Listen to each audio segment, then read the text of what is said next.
Well, hello, good morning, everyone. This is the second volume for Nonprofit Maintenance, OTSI. So welcome, thank you for watching. And before we get going, please do me a favor and subscribe to this channel. I'm trying to grow this channel to reach more nonprofits. That's why I only have the absolute best in the nonprofit world, talking, training, that kind of stuff, because I learn something every time I meet with these different people. So please subscribe and like the video. That helps me. It costs you nothing to do. There might be a couple hurdles to jump through when it comes to Google, but you'll figure it out. So thank you for doing that. So I want to say good morning to Julie Buck. Good morning. Okay. Let me give you a little bit of background about Julie, so that you know who you're talking to. Julianne Buck, or Julie, is a CAP, and I'll tell you what that is in just a minute. She's been the executive director of the Community Foundation of Grundy County in Illinois for 22 years. Holy moly. And has taken their assets from $0 to $22 million. Zero to 22 million. That's pretty unheard of. As a small rural shop, Julie performs all roles within this nonprofit, often all in one day. And if you run a nonprofit, you know what she's saying is absolutely true. Um, because the chores never seem to end. You've got your work, but then you've got your chores on top of it, and there's a whole bunch, and Julie does them all extremely well. She serves on the board of directors of the Chicago Council on Planned Giving, which the initials on that is CCPG, in case you all want to look that up. And she's co-chair of the CCPG's annual Day of Learning Symposium, which is an amazing symposium to attend. She also served as the 2024 Conference Session Committee for the National Association of Charitable Gift Planners. That's a big deal, Julie. I'm so glad that they had you. She also teaches a certificate of nonprofit administration at Joliet Junior College in Joliet, Illinois. Did you hear that? She teaches a certification class. Yeah, you want to do that. She's also partnered with the Entrepreneur and Business Center at Joliet Junior College to teach workshops for nonprofits in the city of Joliet, Bolingbrook Chamber of Commerce, and Will County. Huge counties in that area. In 2017, I was so excited about this, Julie launched her own nonprofit entity called Nonprofit Brains and Brawn. It's an LLC, a consulting firm dedicated to nonprofits, donors, and professional advisors. Julie became a chartered advisor in philanthropy in 2020. Okay, well, she's done it all. Are you tired? Yeah. She's also been a teacher for classes at Indiana Wesleyan University on nonprofit. And we're going to twist Julie's arm at the end of this to say, yeah, she'll come back another day to really dive into what a community foundation does. Because a lot of people don't know what they do, and not every area has one quite as great as yours. Of course. So I'm not even going to wait till the end. Will you come back and do another recording on what community foundations are?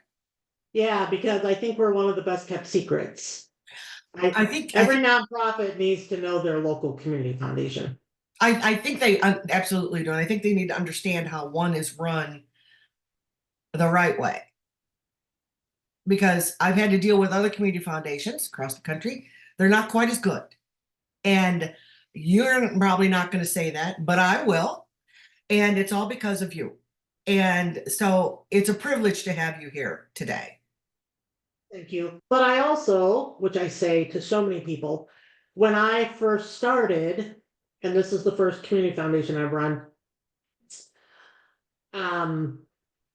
we were just starting national standards through the Council on Foundations, and we were starting the Alliance of Illinois Community Foundations. And so I had a lot of experienced peers, and this is probably the friendliest industry I've been in, because you can send an email to the listserv and say, hey, can I borrow your investment policy? And everybody's like, sure, boom. Hey, can I borrow your gift acceptance policy? Yeah, sure, boom. And they send it out, and you take their name out, put your name in, check it for relevancy for your local community and stuff like that. So, um, we've been in compliance with national standards since 2008 because it was so easy to do, because I learned from my peers who had done some things wrong and are trying to roll back. Right. And so we were able to take all these awesome policies and adopt them correctly from the beginning.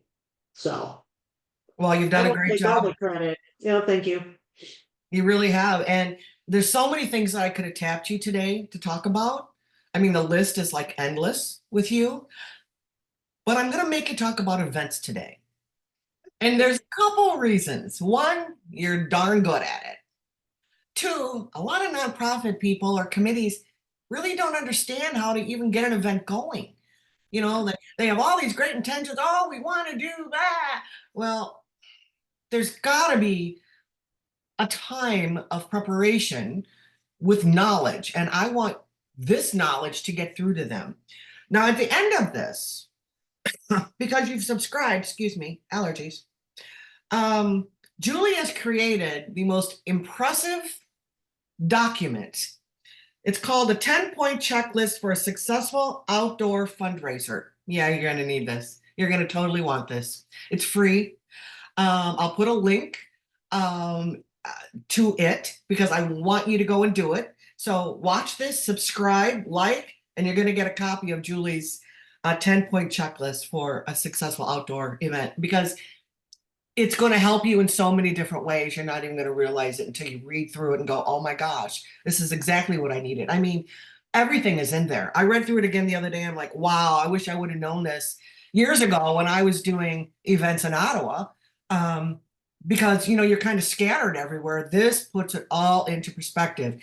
And Julie, it's an amazing document. So thank you for allowing people that are going to be watching to actually download this. All you have to do is put in your email, your name and your email in order to get this document from Julie. And it's pretty amazing. No worries, you're not going to sell your emails and do all that kind of stuff.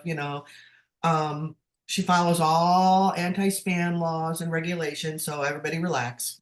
And besides, it's Julie. You can give her your email, okay? Now, how do you start an event? How? So I'm a new event person, and I want to start a new event for a nonprofit. What do I do, Julie? How do I do this? How do I start?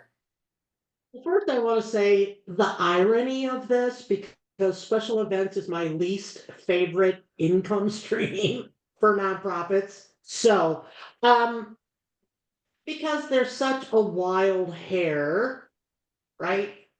Somebody on your board, you as staff, you're flipping through Facebook, and somebody invites you to this whatever event, and you're like, that is so cool, let's do it. So my first tip, like everything, Sally gets tired of me asking the word why are you wanting to do a special event? Is it income? Is it awareness and fundraising and all that kind of stuff? So you need a deep dive at the board level about why. um, I can even send to Sally for her to post, or I'll put on my website, whatever, a rubric for evaluating new ideas. I'm a very visual learner, and Sally and I both know until you put something in writing in front of somebody, they fluff it off, a contract or something like that. So sitting with the board, having a conversation, hey, we're thinking about doing a fundraiser special event, and you need to look at your ROI, your return on investment, because you really have to have board buy-in, because again, it starts off with a lot of excitement, and then staff and board and volunteers get into it, and a month or two later, they're like, this is really hard, I'm gonna go wash my hair. I'm gonna go organize my sock drawer, so they gradually bow out. So you really need that commitment up front. So that's that to me is the first step, is getting board commitment to do it. And the committee needs to be chaired by a board member, and it needs to be populated by board members and community volunteers. I think the best example of that anywhere in the country is the hospital auxiliary gala, right? No matter what city you're in, if the hospital does a gala, it's always hosted by the auxiliary, and it's always got a committee of go-getter, usually women out in the community who make it happen, type of thing. So that's my answer to your first question. No, it does. Because they also have to approve an event budget, because remember, money in, money out is only approvable by the actual board of directors. Committees can't spend money without board approval. So Julie's 100% on, you've got to, and if you don't get your board buy-in, I don't see how it can be successful. I really don't. I mean, you're climbing a ladder with the board down there going, wait. So especially if you're going to use a fancy banquet hall or a golf course or something like that, you got to sign that contract early, and you have to put a deposit down. And yeah, it could be many thousands of dollars. yeah. So if you don't have board buy-in, even that simple task of signing a contract isn't going to work. No, it's not. I mean, there's so many committees that I've had to deal with, like you have in your career, that really think that they can run this autonomous of the board. And I said, it's not gonna work. Now, if it's a municipal event, well, you have to deal with the municipality, the mayor, the trustees, or the council people, as well, because again, they're the only ones that can spend money, because that would be tax dollar money. So we'll have to get into that another day. What's the difference between a nonprofit and a non-nonprofit when it comes to tax dollars? How many types of fundraisers are there, Julie? Do you mean how many types of special events, or how many different income streams for nonprofits? How many different kinds of special events? It Like, should is everybody be doing a golf outing? I mean, should everybody be doing a golf outing? Or maybe should you partner with other nonprofits to do the same golf outing? Or, I mean, if we're talking about how many kinds of different fundraisers there are out there, um, it could be from a dog parade, which those are a riot, by the way, a dog parade to raise money and community acceptance. You know, the funnest one I ever went to, and I don't remember who did it in Ottawa. Might have been Easter Snows. They did a diaper dash. And so people got to stay in their cars, and they were trying to, it might have been the community pantry. They were trying to get more diapers, right? Because we know diapers are expensive. I mean, Julie and I are moms, older moms, but we're moms. And now that, I have granddaughters, one still in diapers, I'm like, oh my God, the expense. So they did a diaper dash. So you got to drive to this one point, and you get to throw the diapers out at somebody and then drive off. I had a blast. I did it like 5 times. I had like 5 packs of diapers. Just I was trying to hit people in the head as I'm going by. It was like, a drive-by diapering. It was so much fun. But they were able to raise, they weren't looking to raise funds that day. They were looking to get the tangible product. Do those really work? I think they work better sometimes than the ones that are trying to raise cash. Um, yeah, I'm trying to think of the other one. So there's the galas and the golf outings. There's the polar plunge. We have a lot of those going on here in Northern Illinois, where it's nice and cold. But those pretty much belong to Special Olympics. Sure. Um, True. the ice bucket challenge pretty much belongs to ALS. Wow. So How about that? yeah, how I did successful it. was that? I mean, I did it and made a donation. I had a dear family relative who died of ALS. So that was like a stroke of brilliance, but we can't all have that huge stroke of brilliance. But wow. Right. But I think that's the challenge, because your area, um, and there's only 52 weekends in a year. So even scheduling one is a huge challenge because you've got 52 weekends, you've got holidays in there, you've got family weddings and reunions and et cetera, et cetera, et cetera. So even finding a date, you're probably going to clash with somebody else in the region who's having a fundraiser, but um, trying to find a date that's unique to you is quite often the challenge, and it doesn't always have to be on a weekend either. No, Um, no, no. And finding out what's going on in your area is so important. Whether it's calling your visitors bureau, your tourism department, your local chamber of commerce, your municipality, you need that community calendar so that you're not running your brand new pickleball event against something huge. You don't want to, shoot yourself in the shins before you even start this thing. you might want to ask when the hospital ball is. You might not want to, even though you may have totally different audiences, etc. Planning your event on the exact same night as a big gala, no matter who it's for, um, that'll kind of maybe not kill your attendance, but I think it kills your sponsorships.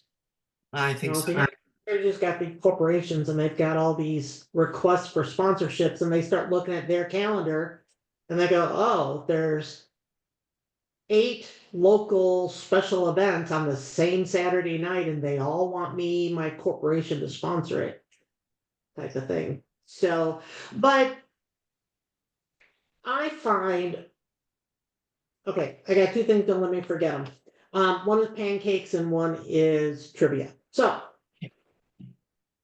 I think the 2 fastest, easiest, low cost, no brainer special events to do are 50/50 raffles and pancake breakfast.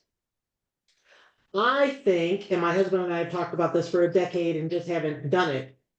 I was a scout mom, I was a band mom, all that.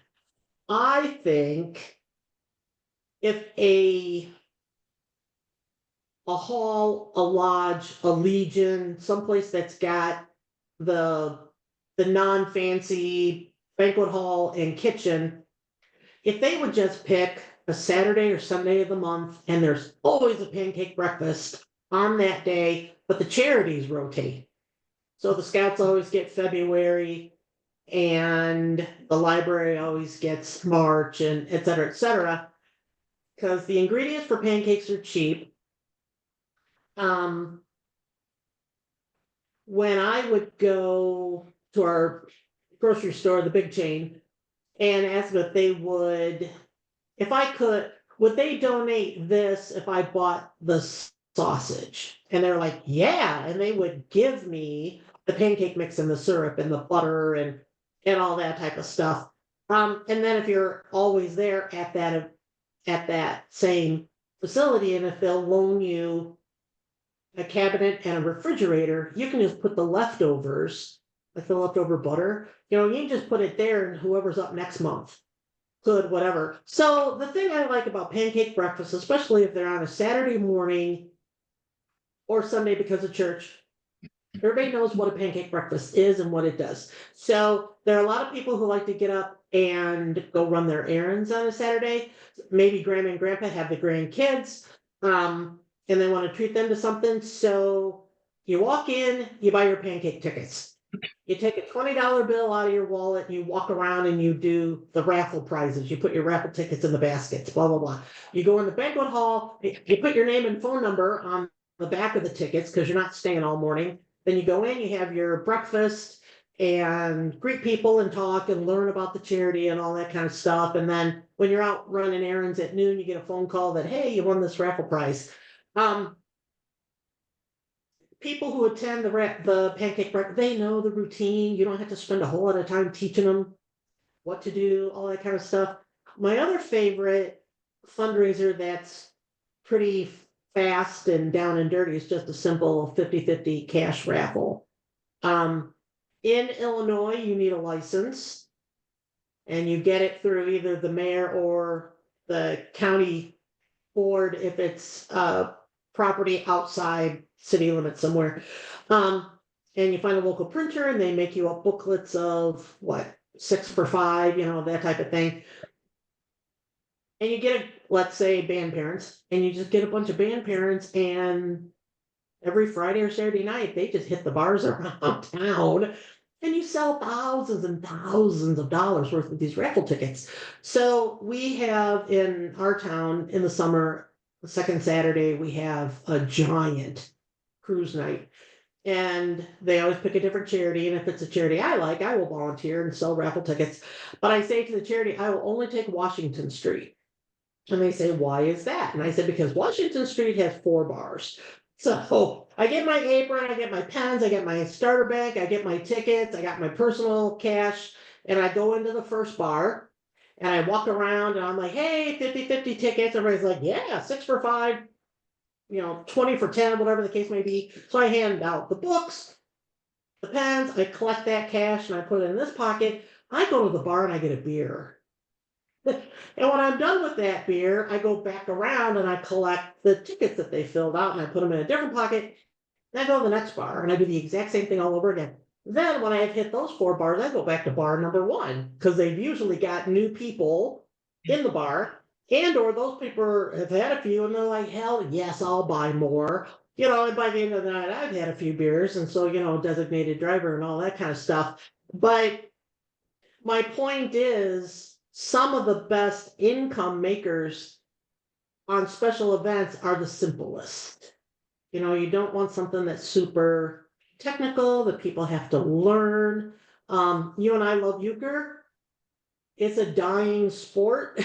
And it's hard to hold tournaments because even my sons, now in their 20s, they don't necessarily want to learn how to play euchre. I'm like, but you're my flesh and blood. You need to know. That type of thing. We did So teach our son. He's very good. yeah, I can pass it down. and I'm sure there are people listening going, "What's euchre?" So I it's a know. very I'm like, oh, Midwestern. it's such a Midwest thing, though. I It swear, is. God, it's a Midwest thing. So keep it simple, sweetie, is what you're saying. Yes. So then I don't mean to, I don't know, contradict is the right word, but let's talk about the types of special events, let's say euchre or trivia or 5K. I also suggest designing a special event fundraiser where the people mainly just want to come for the experience. I get weary of the nonprofits who want everybody to just absolutely fall in love with their cause. Some of us don't care. Not that we don't care, but it's a cause that's much lower on my priority list of the causes that I care about. Yeah. So trivia is one of them. Our BFF Caroline and I are on this professional traveling trivia team. We don't care the charity. We want a really good trivia game. So we know the routine. Somebody pays in advance on our team. We all get there. There may be a theme. We all bring snacks. Maybe we wear our costumes, whatever the case may be. And we walk in, we sit down, we get set up, we go over to the raffle tables, we buy our raffle tickets, and then somebody else comes along with the 50-50 and we buy those, and we sit down and we play. We have been at trivia contests where every second or third round, the charity does this 20-minute pitch. Oh, And it slows down the game. We're only there for the game. We will give you our money, but we want to play. It's the same thing with 5Ks. The majority of 5K runners are coming because they want to run. And if you interfere with that, they're never coming back. yeah. So make sure it's a quality 5K. Make sure you've got quality shirts, not just the generic scratchy ones that you get online, that type of thing. Make sure you've got the types of post-run snacks. Make sure that you've got certified route and timers and Judges. volunteers who truly understand. Um, yeah. So the quality of the event, if you can do that, then the people who come to participate at first you will feel slighted that they really don't care about your cause, but you will be thrilled that they come back year after year. Oh, I think that is such a good, I mean, you can have enough information out at the event to let them know what your nonprofit's about. You can hand out, a short piece of paper about it, but you're right. They're there for that activity. Some are there just to support you that aren't running, right? I mean, I'm not a runner unless, my butt's on fire or something's chasing me. That's the extent of my running ability. But you're right. It's like going to a golf outing and they do the shotgun starts. I'm a golfer, so they do shotgun starts, and but before then they make you sit there, at your tee for 15 minutes while they talk about the history of their nonprofit or the history of their organization, and you're just like, I just want to golf, man. Right? It's all you want to do. I just want to golf, Yeah, man. I mean, right. I 100% agree with you. Um, what's the lifespan for an event? You know, I still say, but ages ago, the industry norm, I guess, would be like 10 years. Um, but the Shamrock Shuffle 5K in Chicago this weekend has been around. The Boston Marathon has been around. Yeah, So, but I think those are the exception to the rule. yeah, Um, but that's Chicago and that's Boston. That's not little old Morris, Illinois, running right. a 5K that has 7,000 runners. And so anyway, just for SMG, let's just say 10 years, but it takes you a good while to ramp it up. So if you've got a really good fundraiser and it's in year 5, 6, you better start thinking and start to planning a new one that you're going to launch in a year or two. So it can be growing while the old one fades off. And if you end up having two awesome ones, hallelujah. I went So to a special event certification class years ago in Rockford, and they said after year three, if your event isn't showing a profit, year four shouldn't happen. well, what are you doing it if it doesn't have a profit in year one? I think that's changed. I think you're absolutely right. I think if you're doing I mean, if you're trying to start this huge weekend event like on the waterfront in Rockford or the Taste of Chicago, that's a whole different level of money coming in. And I remember sitting there thinking, but if I'm a small nonprofit, by year three, I'm broke from year one and two. Yeah, no. So I think if you don't show a profit after the first year, you completely need to reevaluate this. I mean, you're Right. doing something And wrong. or and or do some of these quick, easy, down and dirty ones, Yeah, build up a bank yeah. so that when you decide that you're going to launch the big one, you've got some starter money. I when I ran with a friend of mine, we ran Riverfest in Ottawa for a couple years, and she was really really good at that. She had a degree in PR. Um, and getting sponsorships, putting together a whole sponsorship package. I think some people don't understand how important it is to put together a sponsorship package. You can find the large donors if your nonprofit is registered accordingly, which takes an IRS designation for that. But you need to have it for the small guys too, those small local businesses and that want their name out there, that want to be connected. They might not be able to afford $5,000 as a sponsorship, but they may, we used to call them bag stuffers. And we do, a piece of paper cut in half, um, with information or here's what's going on. And a lot of the local stores would put these bag stuffers in every single bag, getting that word out there. It was very low cost. It was always a landing page people could go to until we got really good where we could actually buy tickets online type of thing. Wow, e-commerce, I mean, so um, look at the small things to get the word out too, because really our local newspapers aren't as big as they used to be, but the online modalities are still huge. And there's a way to circumvent the garbage and get right to the facts of sharing and helping and reaching a group of people that might not come but are willing to share it. And so that kind of ground level grassroots organization still exists. It's just a little bit different. And that's why I always like to have a younger person on a committee, because I'm like, well, you're the one with all this knowledge, teach us how to do all of this.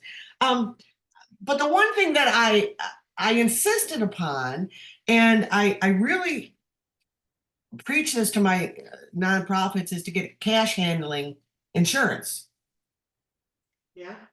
because desperate people do desperate things. Doesn't make them Mhm. bad people, but they're desperate.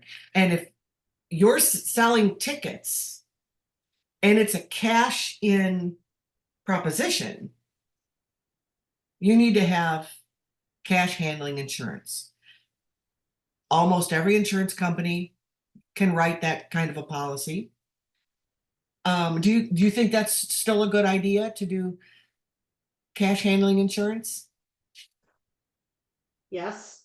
Even me selling raffle tickets on a Saturday night in 4 different bars and we're all, maybe tipsy type of thing.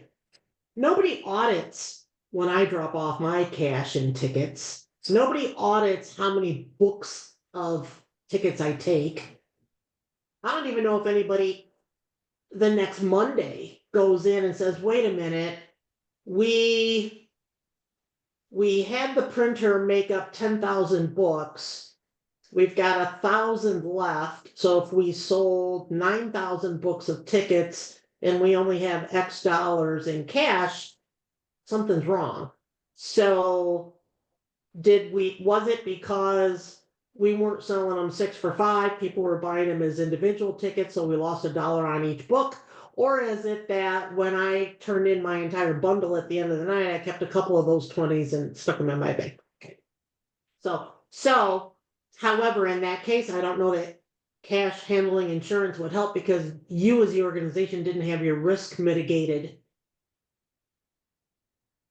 to prepare all of that before you even started getting your volunteers out there collecting cash. Yeah, it's something that nonprofits really need to think about, to come up with some sort of a plan. We're going to pick them up at the end of the night. They know where the drop off's going to be. We're going to calculate it right then, and Okay. then you sign something and they sign something, and everybody's clean, and it's that decree of clean hands, right? That all nonprofits have to deal with. That decree of clean hands is still a big deal, and I can't say that without doing that. By the way, I have to do this. It's like it's jazz hands, decree of clean hands. Okay, so I think that's really good. Hey, I'm going to interrupt. Can we go back to chambers for a minute? Yeah, yeah. So you've run chambers. I've been on chamber boards. You already talked about community calendar. If your nonprofit is not a member of your local chamber of commerce, shame. And then secondly, some chambers will put your nonprofit special events on their community calendar, even if you're not a member. But let's also talk about donor fatigue. So my community has an incredibly vibrant downtown. Ottawa has a very vibrant downtown. They are so weary of charities coming in on Thursday saying, we've got an event on Saturday. Can I get a basket? Like, no. So please be prepared for donor merchant fatigue. Get to them early. Don't you dare walk into a retail store the week before Mother's Day and ask for a gift. Don't walk into a florist the month of February and ask them for a gift. Don't walk into a hair salon the week before prom and start asking for gifts and things like that. So be aware, be conscious, be empathetic, that type of thing. Now, if you go into a retail store downtown the week after Mother's Day and they didn't sell all their inventory, they may have some tchotchkes that they'll donate because then they can write them off because they weren't able to sell them, type of thing. So, so plan ahead, ask for a gift that's appropriate to them. You're right. If you're going into uh, a smallish barber shop that only has 2 chairs, you're not. Please don't ask them for 5,000. I wouldn't even ask them for 1,000. So it has to be mutually beneficial. Well, it's sales 101, man. You have to mirror, the business in which you're asking. You have to understand that they're a small business, functioning well, and you have to have different levels of sponsorships that, and maybe it's 4 free haircuts that they could give, and that's great. That's a gift. That's a nice gift for them. And always remember, Julie, better than anybody, you have to write a receipt to them for the perceived value of what that is so that they can then write that off on their own taxes as a donation. You can't just say to them, out electric, when we were running out electric, we had this a lot, and we like to sponsor the little league teams, and the girls softball, because my husband and I were both big into playing baseball for years, and so we always like to do that. And 2 out of the 4 times I immediately got a receipt back. The other 2 I had to like keep calling and calling and calling, and I said, listen, you got to the point now where I probably won't do this next year because I have to have that receipt, because I have an accountant on the other end saying, where's that receipt? So I said, automatically have that ready to go.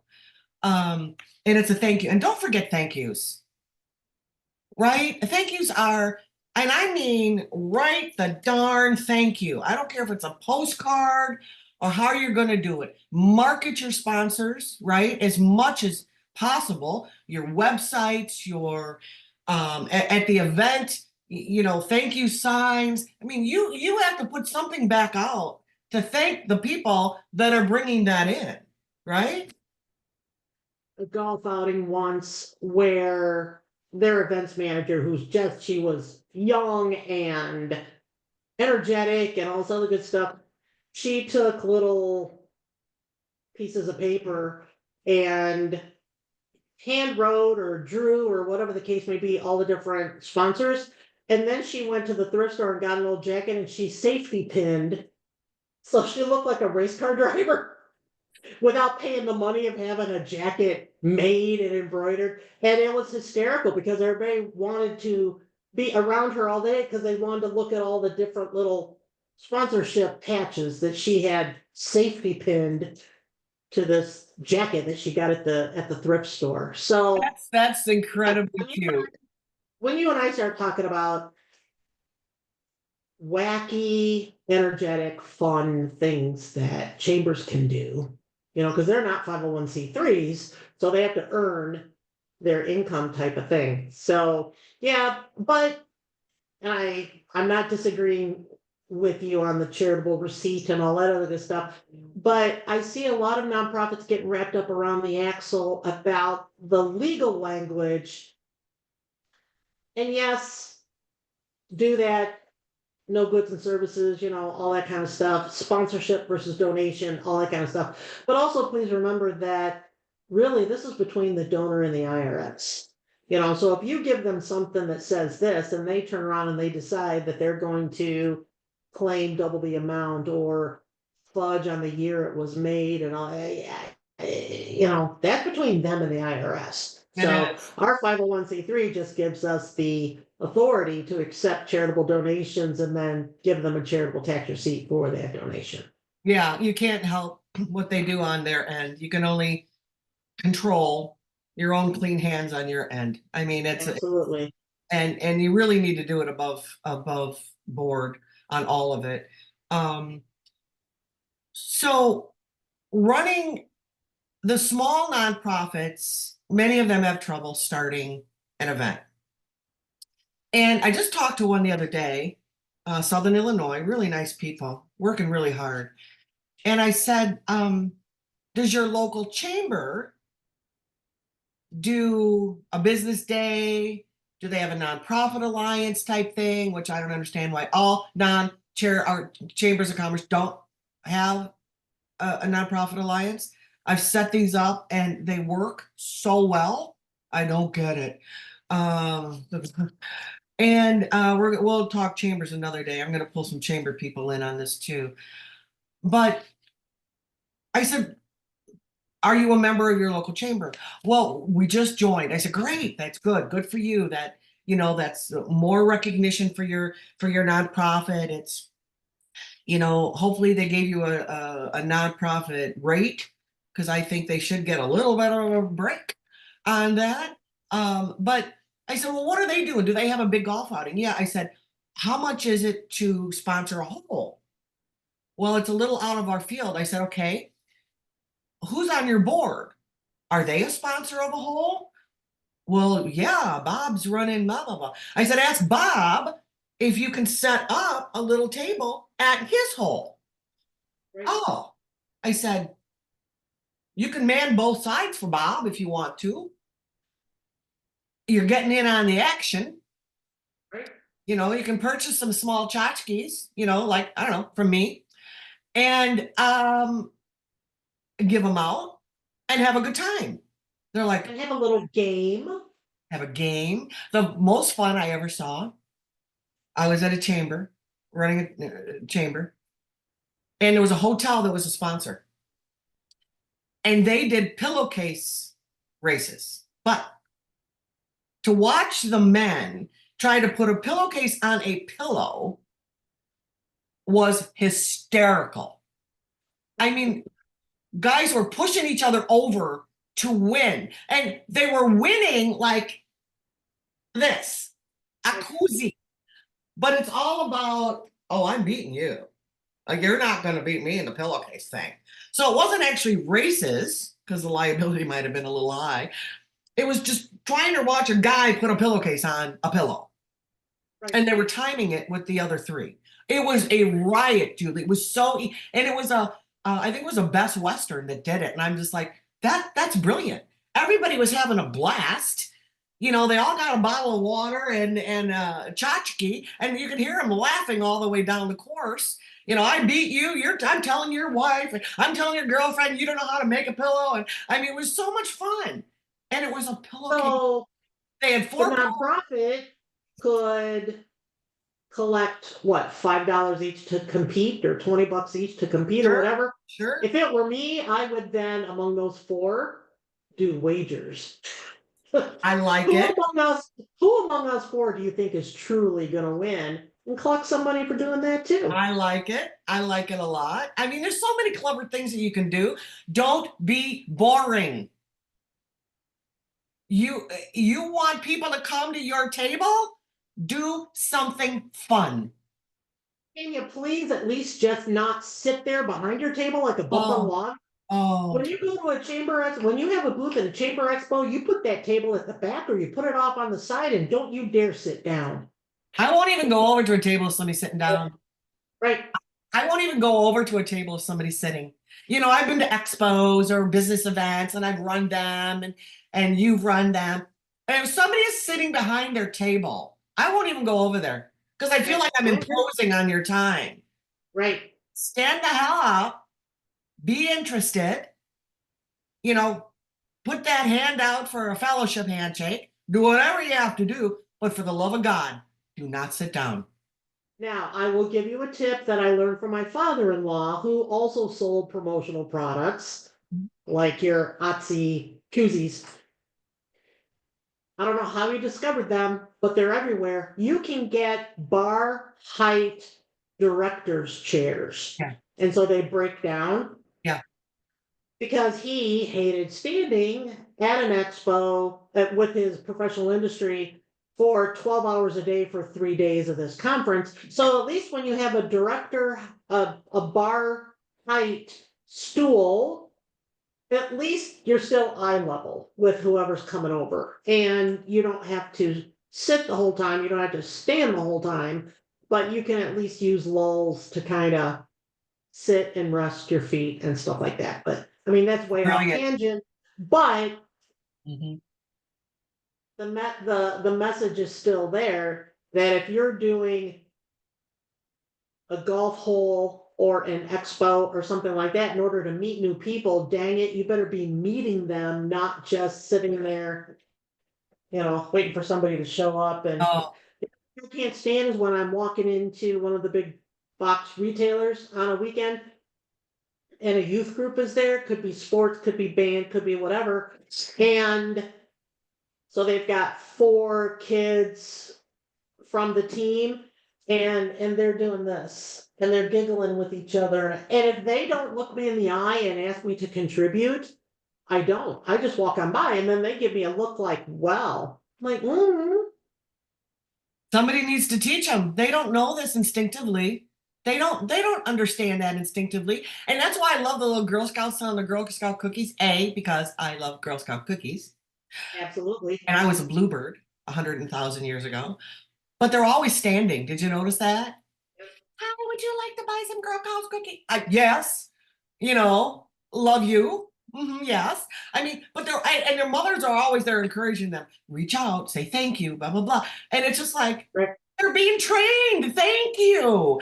And that's why I love buying Girl Scout cookies. Now I probably have about 40 Girl Scouts at my door, but that's okay. I sometimes I just give them the $5. You eat the cookies, baby. You're woefully underweight. I mean, it's like, but sometimes I just donate or I buy them and I take them to a veterans home.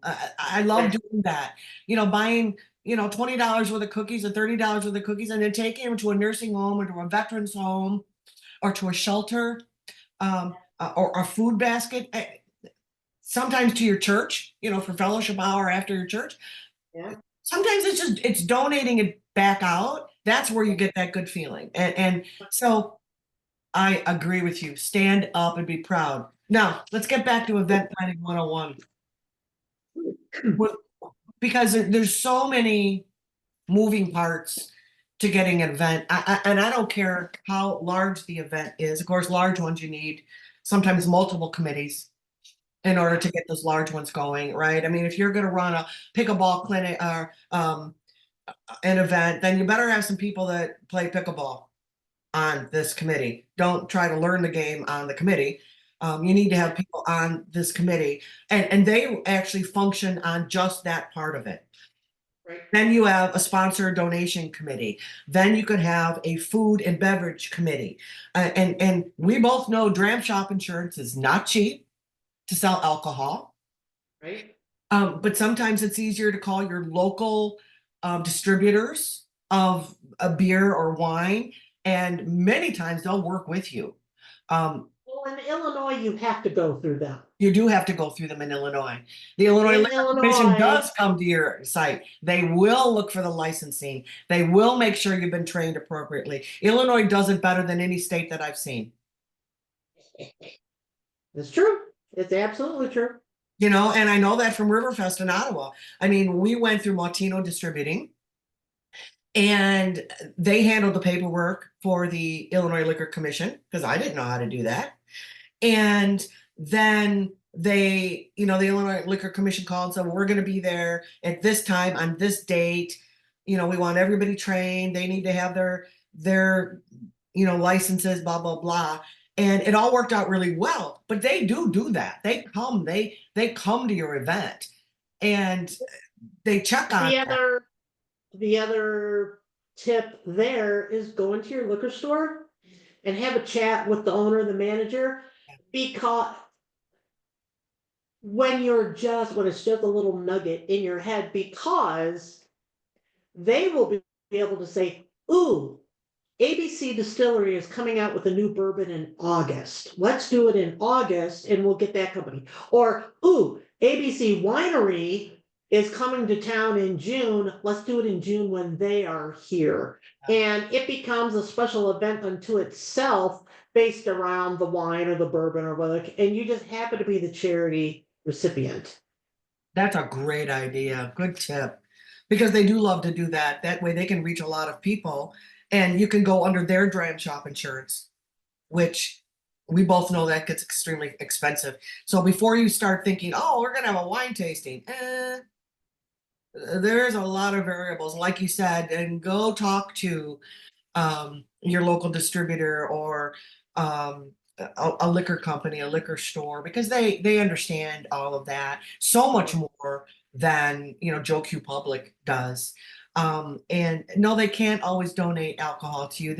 It's really difficult. I would like to do a basket every now and then, but I would buy my own bottle of something and put it in the basket, and because that's just the best way to do it. And always purchase from the people that are helping you the most.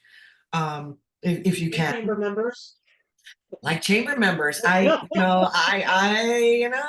Caroline and I and Norma need to have a long conversation one day on here about chambers of commerce and how they should run, when they fail and when they succeed, because there's not always good ones. And there's no law stating that I can't open up a chamber right next door to the chamber that's already there. There's no law or rules because it's not a taxing body. So, all right, we'll do that another time. Is it a good idea to dive into a new event in a market where it hasn't been tested? Like nobody's ever done a dog parade before. Is this a good idea to dive into this? Do I do an event that the people in the community are already aware of? Or do I do something completely different to try to reach a whole different crowd? Is it half dozen one and half dozen of the other on this? It is, because I have done the new and wacky, and in my head, it's going to be brilliant, and it flopped. And then one day you just do something else, and you throw the spaghetti against the wall, and suddenly everybody wants spaghetti that day, and it's a huge success. So I've had both. My problem with the new, wacky, unique ideas is that so I did one with scouts. The scout families just didn't go sell tickets. And that's the other thing I get frustrated about with any of these small nonprofit fundraisers, whether you're a food pantry or a scout troop or whatever the case may be. You walk into the pork chop dinner and it's all your people. So why am I spending $40 on pork chop tickets and volunteering and this and that and da da da when I could have just donated 50 or 100 and stayed home and had peanut butter and jelly. So if you're not getting good engagement for the volunteers and the board and the parents and all that stuff, if everybody does not commit to go and selling 10 tickets or 50 tickets, or whatever the case may be, it's not going to work. Well, you can't do it on your own. You can't be in a silo when you're trying to get an event going. Right. I mean, it's what the community is going to respond to. And what about, and I'm a huge proponent of this anymore, Julie, the more boards that I'm training, the more it's coming very clear to me that small nonprofits are benefiting from doing commingled events. Four small nonprofits are getting together, bringing committee people together, bringing resources together, bringing different people that can want to come to the event together, different sponsor levels, and then splitting it 4 ways. They're all signing it's like a board commitment form, but it's a committee commitment form where I will do this, and if I don't, you can kick me off and talk about me or whatever at the end of it. And I'm fine, and I keep saying to them, listen, you and I both start new nonprofits from the ground zero, bylaws, articles of incorporation, attorney general documents, blah, blah, blah. Somewhere in there, I train, and I'm sure you are too, that you need to open yourself up to other avenues of events and quit trying to stay this big. Because if you're this big, you're going to exhaust your sponsors and donors immediately because they don't see any way or path forward to gaining new customers out of it by doing the same 30-person event every year. So someday, let you and I do a session on donor relations. So in my Yeah, 22 years, you said in the beginning we had 22 million in assets, but that doesn't include the money that the millions that have already come in and gone back out in right, grants. So being a community foundation, we're a little bit different. right. Um, the Community Foundation of Grundy County has never ever hosted a special event fundraiser. Our millions, our tens of millions have come in through one-on-one donor conversations. And in my bio, you talked about professional advisors. So let's have a session on that someday. Um, you may raise $5,000 with a 5K, but you could raise 500,000 by getting one-on-one with the people with wealth in your community. So, Absolutely right. There's other ways, and that's why we are going to do another a session on community foundations, donor relations, what that all means, how it gets set up, how even the smallest nonprofit could benefit. Um, and you and I will differ a little bit because not all community foundations are well run. Um, some will take and then ignore. I want people to hear how they should be done. How a good, not good, great community foundation works. So we're definitely going to do that. So I want to plan an event. How long do I need? How do I, is it 6 month plan, 3 month market? The way it used to be when I was in marketing 101? it depends on how big it is, but minimum 6 months and probably a year. Um, but so my book is about outdoor events. Definitely a year on those. Yes. Because you're having more competition for outdoor space. Yes. So you need your permits and all that kind of stuff.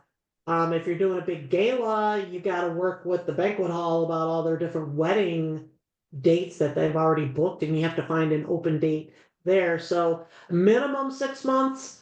You just Probably said something so important. You can't be set on your date until you have your location. You can't say, well, I'm doing it May 11th. Okay, well, May 11th, there's nothing available. Nothing. great. And you've already put out into the stratosphere, it's May 11th, mark it down, save the date, whatever.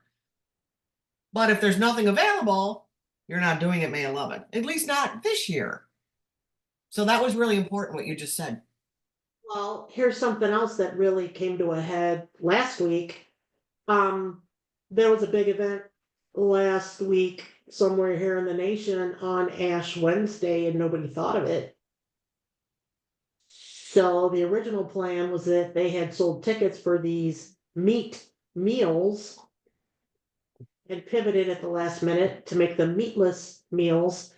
A colleague of mine through CCPG is Muslim, and so we have to watch the calendar and make sure that we don't host an event that conflicts with their high holidays. Same with the Jewish faith, Catholic faith versus Protestants, and so you, in addition to the weddings and the reunions and the federal holidays, you've got these religious holidays that in all religions, pay I was attention to told, that I as was told well. early on, never do an event on a Wednesday because too many churches have Wednesday evening services. So I was told early on. CCD service, choir practice, Yeah. I agree. Up until about 5, 10 years ago, Wednesday nights were sacred. Yes. You know what? The other thing I still love is a drive-through meal pickup. Tacos, lasagna, spaghetti dinners, turkey dinners. I still love a drive. Listen to me getting lazy. I like throwing diapers at people's heads and I want to pick up my meal with my window down. I mean, it's like I feel like I'm going to a really fancy restaurant, but I get to take it home. People get busy. You have to meet them at their level. But saying, "Oh, well, we want you to come in and eat your turkey dinner." Well, I got to tell you, I'm getting off work. My husband's getting off work. Our son's got, music lessons. I've got, whatever. I just want to buy my meal, give it to me in my car, and off I go happy. And so drive-by events are still a really good idea. Drive-by dog events. You want to get dog food or cat food for your shelter? Do a drive-by dog and cat event. I mean, you don't have to have some big stupid event that's going to cost you $10,000 and you make 12. So speaking of food, all right, I'm going to share with everybody this idea and steal it. I am thrilled if you take this idea. My husband doesn't like fish. So fish fries Yes. during Lent, Yes. regardless of your religion, there's all these Friday night fish fries. My Yes. husband doesn't like fish. So this is one of my ideas that failed after year one because I didn't get the buy-in from the parents or whatever. We had a grilled cheese and tomato soup Friday night fundraiser. So the kids, I went to GFS, got a whole bunch of cans of tomato soup, and then I doctored them up with spices and cans of tomatoes and da da da. So we only had tomato soup. And then we had 2 different kinds of breads and 3 different kinds of cheeses. And so the diners would come through and pick their bread and pick their cheese, and the kids were making the grilled cheese. So they picked up the grilled cheese and then they went through and they got their soup. And in fact, we had one woman who was so excited, she brought in a square Tupperware container and she put her grilled cheese in there. She had the soup poured on top. She put the lid on. She took it home to eat. There you go. There you So, go. so, these wacky ideas of, I mean, the good news is I love fish. So it's like, yay, fish fries are starting up and it can Yes. kind of make the round, but I have to go by myself or with somebody else because Ken doesn't like them. Um, so what can you do that takes advantage of this other phenomenon called Fish Friday Lent, and put a twist on it that makes it unique? Yeah. So, golf outings, go talk to the golf pro because they'll tell you the quietest day. They'll tell you what the golfer's like. The first time we did one for whatever group I was in at the time, that was the first time there was ever a twilight golf. And it was only 9 holes. But at the end, because it had gotten dark by the time they finished their 9 holes, we had bonfires and hot dogs and s'mores. And that was new and different type of thing. So I'm sorry, back to collaboration. Um, I'm in a rural county, you're from a rural county next door. We all have the same big money donors. I have even said, and everybody around here says yes, we just haven't done it yet. I suggest that we create one legacy society for our county and all the nonprofits invite their donors because we all share the same donors. And Don't they do so that somewhere in Iowa? I don't know, I but think if they do, kudos to them. So that's a yeah, good. so we've talked about doing a giant music fest with, a dozen different charities, and there's an MOU, memorandum of understanding, spelling out exactly what your nonprofit is going to bring to the table. And if you don't do it, you don't get any of the proceeds. Absolutely. And you've got to be hardline. Yeah. You and I say this all the time. We're kind of tired of nonprofits being too nice. And it's kind of a Midwest thing too. But don't be so nice that you get abused. You're taken advantage of. I agree. Yeah. I've seen it. You've seen it. And then it personally hurts their souls. They're like, we're just trying to blah, blah, blah. I said, I know, but it personally hurts their souls. So to recap, events aren't for the weak. Oh, not at all. Large events, you better have a good understanding. You may need 2 years to plan a large event because there's so many moving parts to this. And once graduation starts, once weddings start, vacations, little league, girls baseball, soccer, swimming. I mean, once this all starts, you have to understand your field of participation is fractured. And that's why I love when there's a really good event like in February. Right. January, February, it's kind of blah, especially in Illinois, it's gray. It's like, what can we do for fun? Oh, well, there's a fun bowling thing for kids, or there's something a little bit different. Um, don't overlook the drive-by things because I love those. Labor of Love in Ottawa, United Way in Ottawa. I mean, talk about a yearly unbelievable, event because it's still an event um Right. that they do. And you've got your corn fests and your sycamore fests and your all the different fests. Well, how do you get involved with that? How do you engage your nonprofit with other larger festivals that are already going on? Go talk to the organizers, see if they have a rate for a nonprofit booth or table or something to that effect.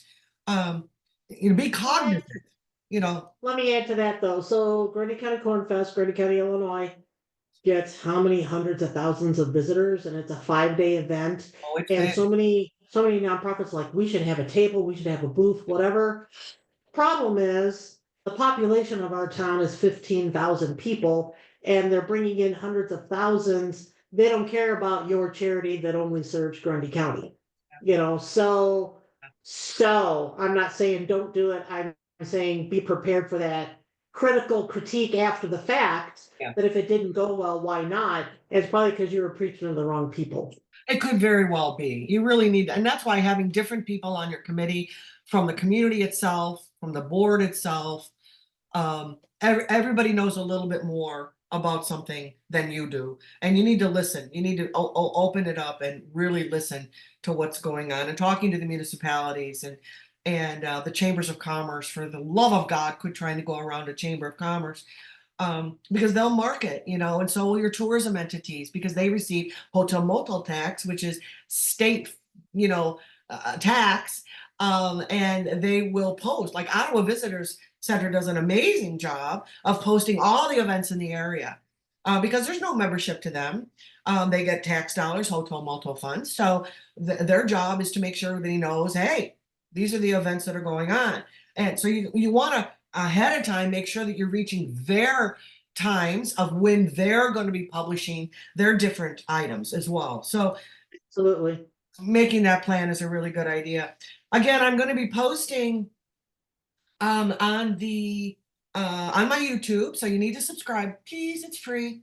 And like this, because Julie is such an asset and such a commodity to us. Just getting her is difficult because of her time constraints. So thank you, Julie, for taking so much time to talk some of these things through. But we're going to get her back. Another day, we're going to talk about donor relations, and I'm just going to let you go, and community foundations and how they're run, why they're run, how to locate one in your community, because you're going to tell us whether you can do it outside the community or inside the community only. So don't call me about it. Don't email me about it. I'm not the one that you want. It's Julie that you'd want to deal with. Also, if you need boots on the ground, different kinds of training in Illinois, Julie can do that through her nonprofit Brains and Brawn. Sign up to take her classes at Joliet Junior College. The cost is so low. When I looked at the cost, I'm like, so please, if you hear me preach all the time about getting yourself educated, trained. Well, a couple different opportunities right here for you right now to make that happen. So all those links are on Julie's site. Everything on her nonprofit Brain site. I'm going to post a link to that, and we're going to get you back again to talk about some other things. And Julie, thank you for your amazing, strong servant's heart, and for being so highly educated to help people. You're just such an asset, and I'm just so privileged to call you a friend and a colleague, because there's times where it's usually Julie, Caroline, Norma, and I that are emailing back and forth going, are you kidding me? I mean, it's just or questions that we have dealing with our own nonprofits. It's always nice to have sounding boards of intelligence, and so I've surrounded myself with some really smart people, and you're definitely one of them. So thank you. So thank you all for watching. And please make sure that you subscribe so that you can get more of these videos coming in. I would really appreciate that. And until the next time, thank you.